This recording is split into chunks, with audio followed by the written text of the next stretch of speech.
न्यायालयीन खटला मागे घेण्यासाठी पत्नीला जीवे मारण्याचा प्रयत्न. सदर घटना केज येथे काल मंगळवार दिनांक 3 डिसेंबर रोजी दुपारी 1 वाजता घडली आहे. अशी माहिती आज 4 डिसेंबर रोजी बुधवारी दुपारी 12 वाजता माध्यमांना पोलिसांनी माहिती दिली आहे. न्यायालयातील खटला मागे घ्या अशी धमकी देत पतीने पत्नीच्या अंगावर मोटरसायकल घालून तिला धडक दिली. पत्नी खाली कोसळताच तिच्या डोक्यात दगड घालून तिला जीवे मारण्याचा प्रयत्न केला.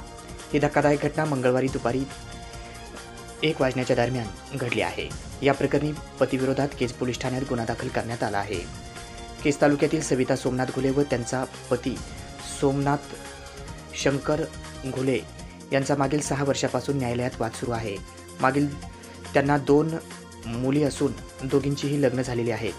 सविता घुले या सध्या डोणगाव तालुका केज येथे राहतात. दरम्यान सविता घुले या आपली मुलगी शीतल प्रशांत शिरसाट हिच्यासोबत केज येथील न्यायालयात पतीविरुद्ध सुरू असलेल्या खटल्यासंदर्भात गेल्या होत्या.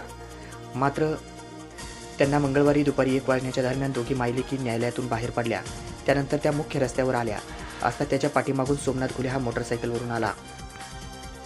त्याने पत्नी सविता यांच्या अंगावर मोटरसायकल घातली आणि मोटरसायकलला धक्का लागून त्याला खाली पडताच सोमनाथ यांनी रस्त्यावर पडलेला दगड उचलून सविता यांच्या डोक्यात घालण्याचा प्रयत्न केला. मात्र तो दगड त्यांनी चुकविल्याने त्यांचा जीव वाचला. त्यानंतर भांडण सोडवण्यासाठी आलेली मुलगी शीतल हिचा हात विरघळून त्याने तिला मारहाण केली. तसेच न्यायालयातील दावा मागे घे नाहीतर तुला संपवून टाकेन अशी धमकी त्याने यावेळी सविता यांना दिली.